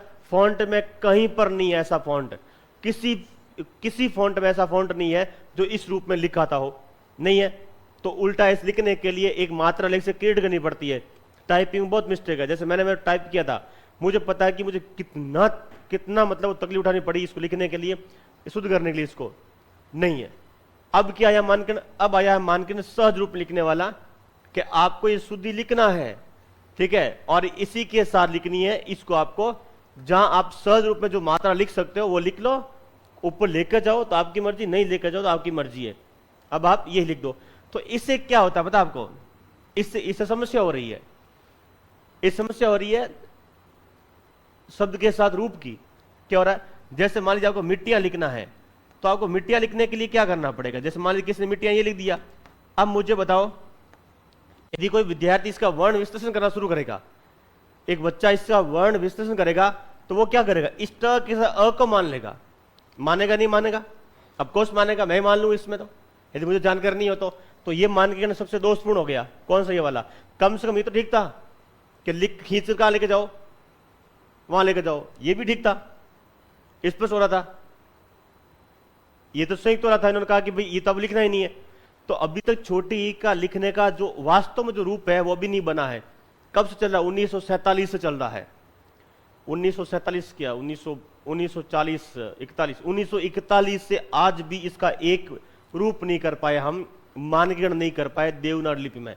यह सबसे बड़ा दोष है इसका। किसका, छोटी की मात्रा का लिखने का तरीका नहीं है। एक समय ऐसा भी आया था जब कहा गया था कि यदि आपको छोटी लिखनी हो, ठीक है, जैसे आपको कीर्ति शब्द लिखना हो और यह रूप यदि आपको लिखना हो, या हम क्या बोलते हैं, छोटी बड़ी कौन सी आती है, पहले छोटी बाद बड़ी, गिरी, इस तरह से बताया था। क्या छोटी लिखना हो तो एक ऐसा भी सुझाव है इनके पास में कि छोटी की मात्रा को लिखो आप इस तरह से और बड़ी की मात्रा लिखो ये वाला। एक ये सुझाव इनके पास आ रखा था पहले, बहुत पहले 1940 के आसपास आया था ये वाला सुझाव कि इस तरह से लिखो और ये लिखो। ये मैं आपको पढ़ाऊंगा देवनागरी लिपि के विकास में, है ना, उसका परिचय उसमें हम पढ़ेंगे। जो एक मतलब किसी भर्ती में आ रखा है, कौन सी भर्ती में आ रखा है, डिप्टी जनरल में एक आरपीएस ने जोड़ रखा है देवनागरी लिपि का मानकीकरण, और जिस भर्ती में है उसमें ये चीज। तो ये वाला जो रूप है ये भी एक सुझाव आया था एक समय, मान्य नहीं हुआ है, ठीक है, ये वाला अभी भी चल रहा है। तो अब जो ये रूप आया है इसमें ये तय नहीं कर पाएंगे कि छोटी की मात्रा किसके साथ है। ये विद्यार्थियों के लिए दिक्कत होने वाली है। अब कह रहे हैं कि शुद्धि आप ये लिखो, क्योंकि अब ये नहीं कहा कि छोटी की मात्रा को खींच कर आगे लेकर जाइए। अभी जो एक सबसे बड़ी दोषपूर्ण त्रुटि है वो है अभी वाले मानकरण में, तो ये है। और हो सकता है उन्होंने इस चीज को किस रूप में लिया हो, तो ये आपके पास है। तो या तो ये लिखे, मैं तो इसे ऐसे ही लिखूंगा, कभी इसे ऐसा नहीं लिखूंगा जैसे ये लिखा, मैं इसे ऐसा नहीं लिखूंगा, मैं ये लिखता हूं। कारण इसके पीछे साफ दिखता है, साफ दिखता है। कम से पहले लिखा हो तो ये लिखो, नहीं तो फिर ये है। तो अभी आपके पास लिखने का तरीका ये वाला है। मतलब को पहले लिखनी है, खींच के लेकर जाओ आगे तो आपकी मर्जी, नहीं लेकर जाओगे तो आपकी मर्जी है। कम से कम ये रूप तो नहीं लिखेंगे आप, ये वाला रूप तो नहीं लिखे तो वो आपकी मर्जी है, नियम के अनुसार सही नहीं है। अब आपको वृद्धि लिखना हो तो ये तो परंपरागत वाला वृद्धि है, और ये हमें मतलब नहीं, ये हमें मतलब नहीं। वर्तमान में कौन सा है, वर्तमान में कौन सी है, ये वाली वृद्धि है। तो कहते हैं कि आप इसे ऐसे आराम से लिख सकते हो, यही वर्तमान वाला रूप है, वो सही है। और ये रूप क्या है, अशुद्ध है। ये अशुद्ध है क्योंकि अब तो ये आउटडेटेड हो गया, एक्सपायर हो गया। ये क्या है, एक्सपायर हो गया भाई, इसकी वैलिडिटी चली गई है, तो ये तो मतलब ही नहीं है। मतलब कौन सा है, ये वाला। तो इससे लिखने का प्रयास करें, इसमें ज्यादा ठीक है आप लोगों के लिए। लिखे आपसे, जैसे मान लीजिए एक और देखिए, जैसा आपको मिट्टियां लिखना था तो मिट्टियां कैसे लिखे थे,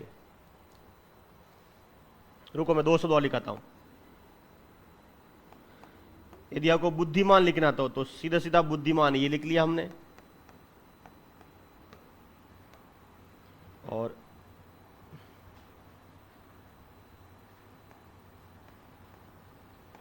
यहां पर बुद्धिमान लिखना हो तो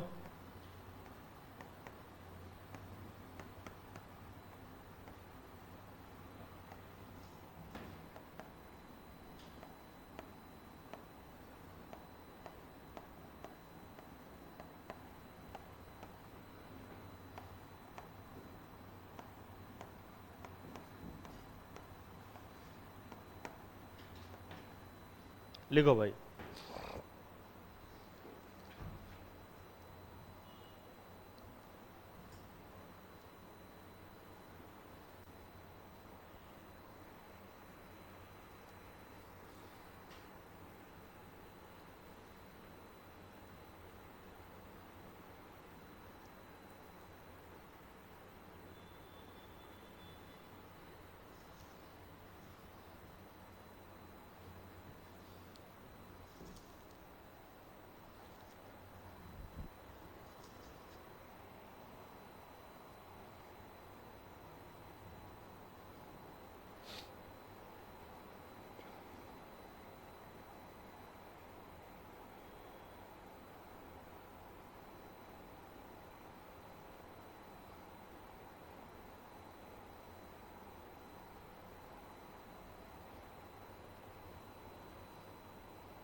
लिख लिया, आगे बढ़े।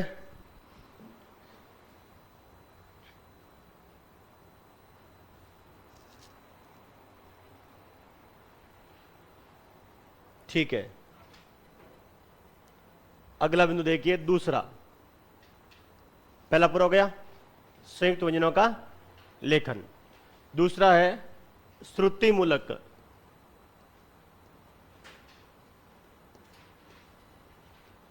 श्रुति मूलक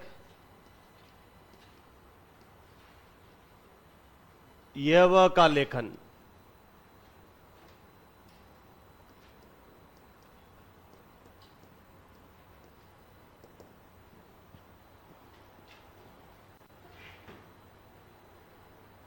यव का लेखन, इसका तात्पर्य है, इसका तात्पर्य है, इसका तात्पर्य है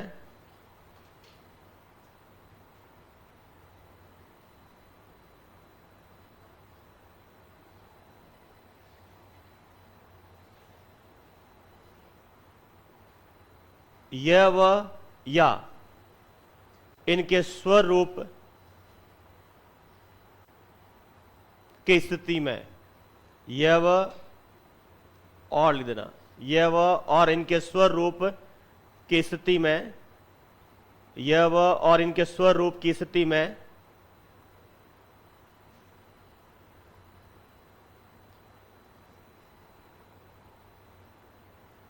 यव या स्वरूप में से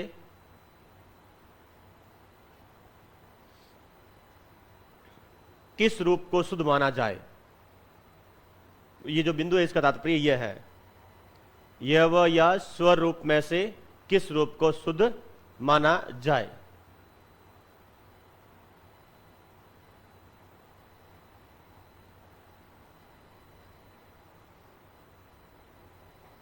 जैसे, तो आपको यहां पर एक बिंदु का ध्यान रखना है,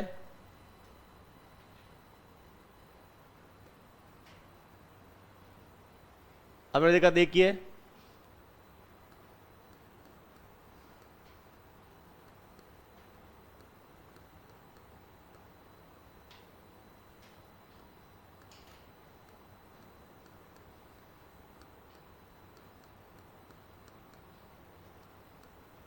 हमने लिखा नाम पदों के साथ, नाम पद क्या था वो देखिए, नाम पदों के साथ यव रूप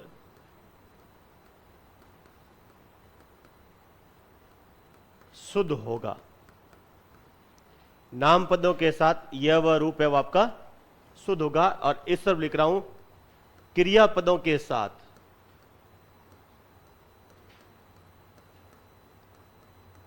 क्रियापदों के साथ स्वर रूप शुद्ध होगा।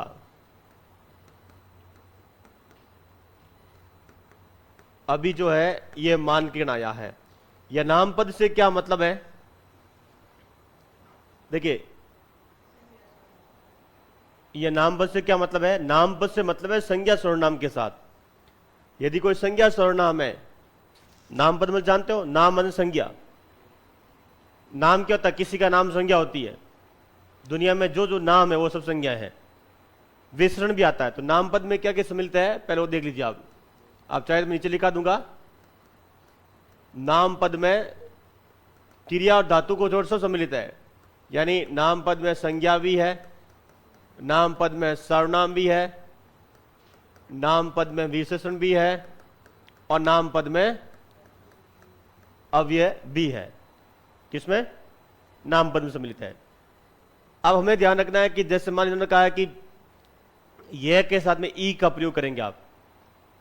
एक बिंदु देखना कि मान लीजिए आपको ई का ई सही लिखना है या फिर ई सही लिखना है, तो इन्होंने हमें एक छूट दे दी है कि अभी जो 2024 का जो मानकीकरण है वो, उससे पहले में दिक्कत थी बहुत ज्यादा।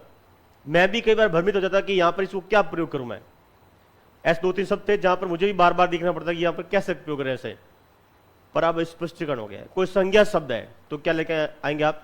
ये वाला रूप लेकर आएंगे। और संज्ञा नहीं है, क्रिया है, तो लेकर आएंगे। जैसे मैं पहले आपको क्रिया वाला रूप लेता हूं। जैसे आपको ये लिखना है गई, तो हम जानते हैं गई यह शुद्ध हो जाएगा। गई क्रिया रूप है, भूतकाली के रूप है। गई में क्या लिखोगे? यह हमारा सही होगा। यानी बादल रूप क्या हो रहा है? सही हो रहा है। अब मान लीजिए आप आई लिखोगे तो आई ये वाला रूप अशुद्ध है, आई ये वाला रूप शुद्ध है। उसने हमें बात बताई, ये अशुद्ध है, बताई ये शुद्ध है। मुंह दिखाई, तो दिखाई में क्या आएगा? ये अशुद्ध है। अरे मुंह दिखाई से मुझे याद आया, वो अभी आया नहीं क्या भाई?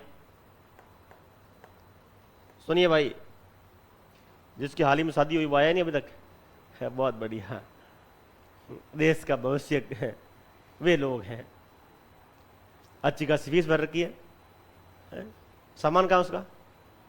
हॉस्टल पड़ा है। कितने महीने से? इसलिए ना बेरोजगारों को लड़की नहीं देता कोई आदमी। ये आदर्श पुरुष है बेरोजगारों के लिए।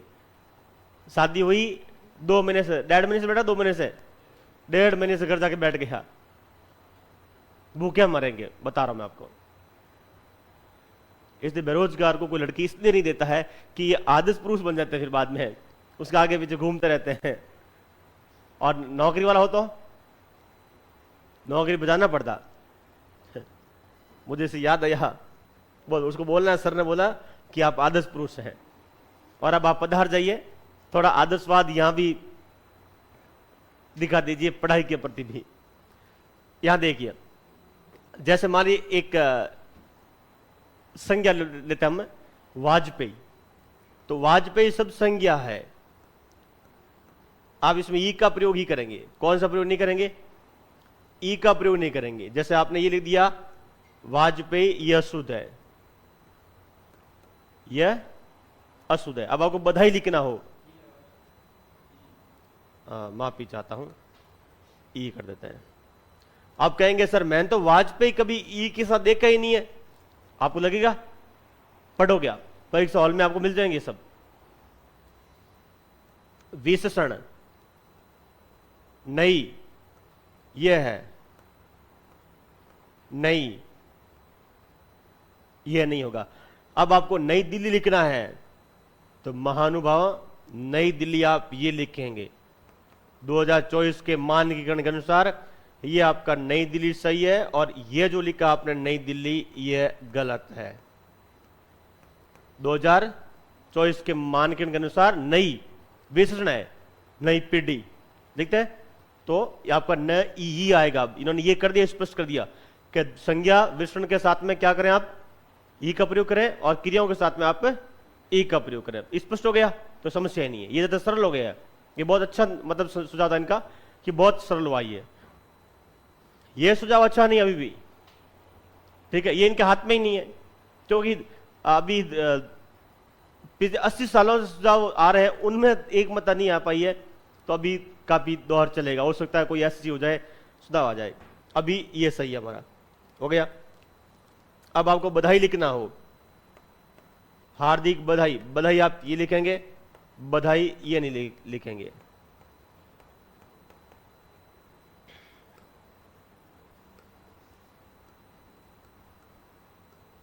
के कई, ये सही होगा। के कई ये सही नहीं होगा। अब के कई में ये भी लिखते हैं, हम दोनों ही लिखते हो। ये ऊपर मात्रा भी आती है, कोई बड़ी बात नहीं है, दोनों रूप भी चल रहा है।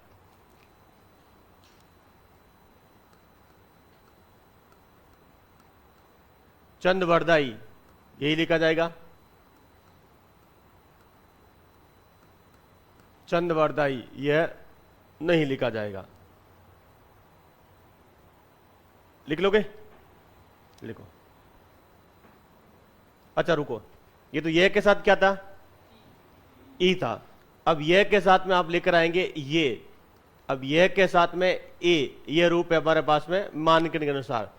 जैसे हमने लिखा नए, नए लोग, बोलते नहीं बोलते हैं, तो नए आपका ये लिखा जाएगा, नए ये नहीं लिखा जाएगा। अब ये रूप में सही हो गया। और आपको लिखना चाहिए, तो क्रिया है चाहिए, बताइए चाहिए, ये रूप में अशुद्ध हो जाएगा।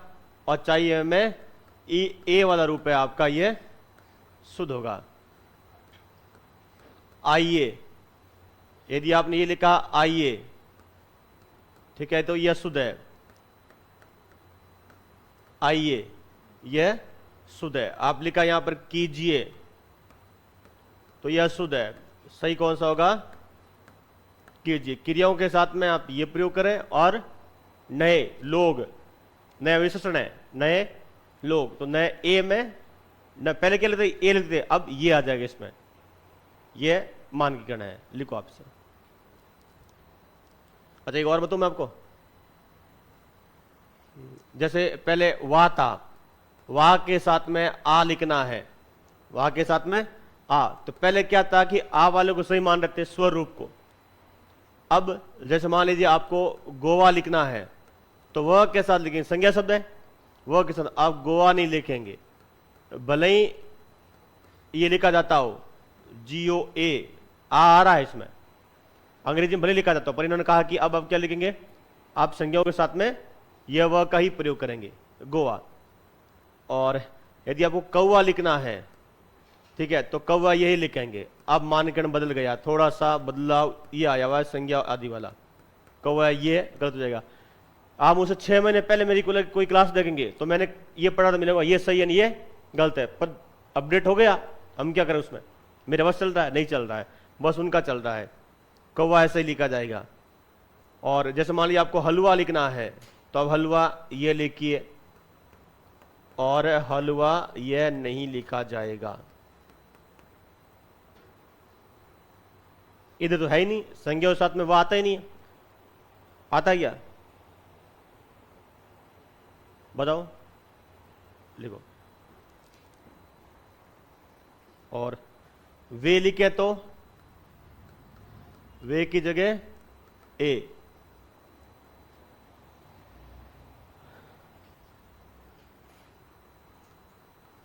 जैसे हमने लिखा बिटवे, यही लिखा जाएगा। बिटवे का मतलब जानते हो क्या होता है, बिटवे का मतलब जानते हो, बेटा यानी बेटे, ठीक है। तो यहां पर यदि आप इसको लिखते हो बिटवे, यह नहीं लिखा जाएगा। पर यह लिखा आपने यदि जावे, कार्य समय पर कराया जावे, यह शुद्ध हो जाएगा। कौन सा हो जाएगा, शुद्ध, जाए, यह शुद्ध होगा। और देखिए यदि आपको लिखना है रुपये, तो अब हम जानते हैं रुपये संज्ञा शब्द है, यह रूप क्या होगा, सही होगा। अब रुपये ये क्या होगा, सही, यह नहीं होगा। ये रूप आपका सही नहीं होगा, पर यह मानकण है। हो गया? ठीक, लिखो।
अगले हो, ये लो।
लिख लिए?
आगे ले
ये अभी बदला हो, ये वाला, क्योंकि दाएं और बाएं विशेषण है,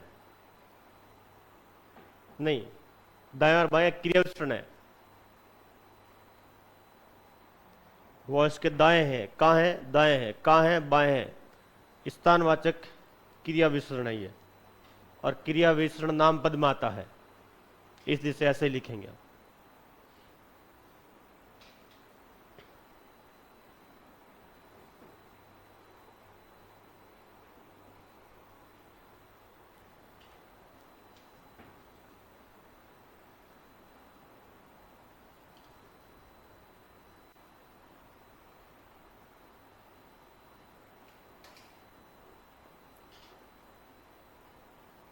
लिख लिया आपने?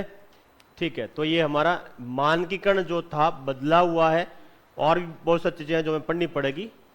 इसकी पहली कक्षा आपकी ये थी कि लिखने का थोड़ा सा बदला हुआ है, उसे आप ठीक से पढ़ें। ठीक है, बाकी की हम जानकारी आगे कक्षा में पढ़ेंगे। तब तक लिए पढ़ते रहे, मस्त रहे, खुश रहे। आपका दिन शुभ हो।